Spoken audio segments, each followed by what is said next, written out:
Hey coin collectors, and welcome to DC Coin Roll International Coin Channel. And today we're going to do quarters that came after the United States State Quarter Series. The United States State Quarter Series went from 1999 to 2008, 50 different states. And then they did the District of Columbia and the Territories coins. And you can kind of see all of them here. This is DC here, and this is DC talking to you here on the DC Coin Roll International Coin Channel with Duke Ellington on. Kind of focus on that one today. They also put out American Samoa, Guam, Puerto Rico. Oh, these are pretty shiny, huh? U.S. Virgin Islands and the Northern Mariana Islands, and we'll get to the rest of those in another video. The Washington, D.C., or the District of Columbia quarter, and it has Duke Ellington here near a piano. Great jazz musician, great ambassador, both for music and for kind of racial equality. It says Justice for All underneath, Duke Ellington. E Pluribus Unum here, 2009. If we tip it up, we see that this is a copper nickel clad copper. We saw that there's another coin over there that looked a little bit shinier, and that of course is the San Francisco Mint proof set. And this one's so shiny, pretty sure it's a silver.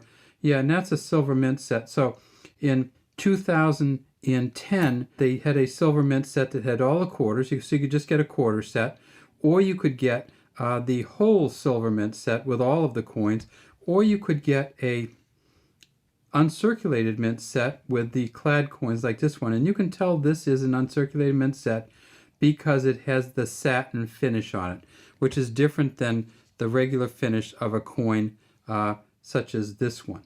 So this is one from general circulation coin.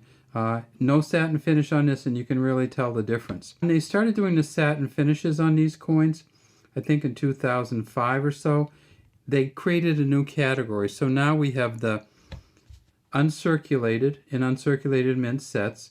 We have the uncirculated, then we have the uncirculated mint sets with a satin finish.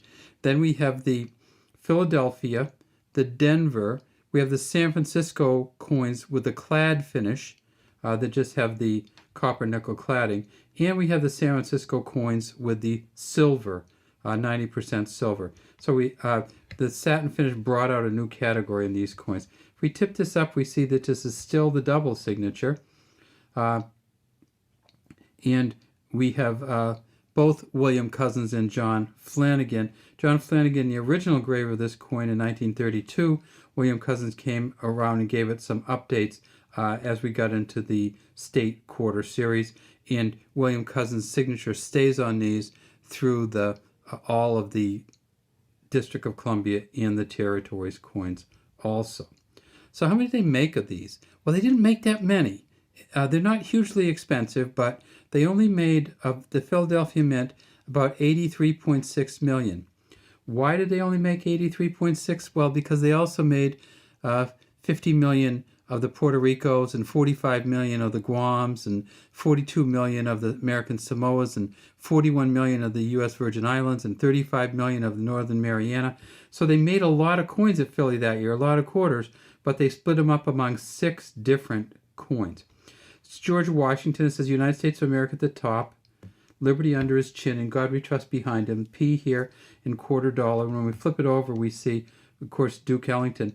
Now, when you look at these quarters, you always look for the, let's see if we can find a signature on here.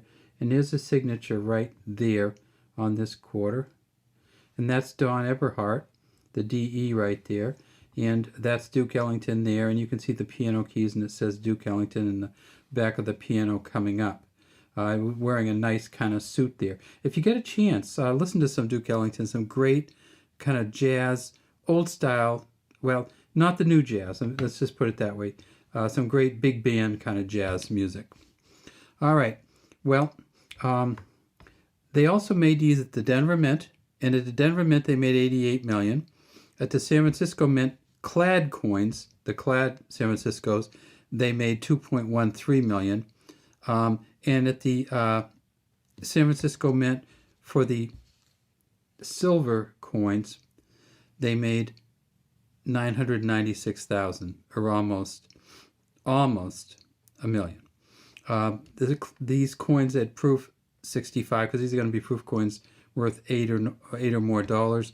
The clad proof coins are worth about $4, and these coins here, if you can get it to an MS65, worth about $5. But if you get up a little higher, you can get into the hundreds easily with the MS67 and up range.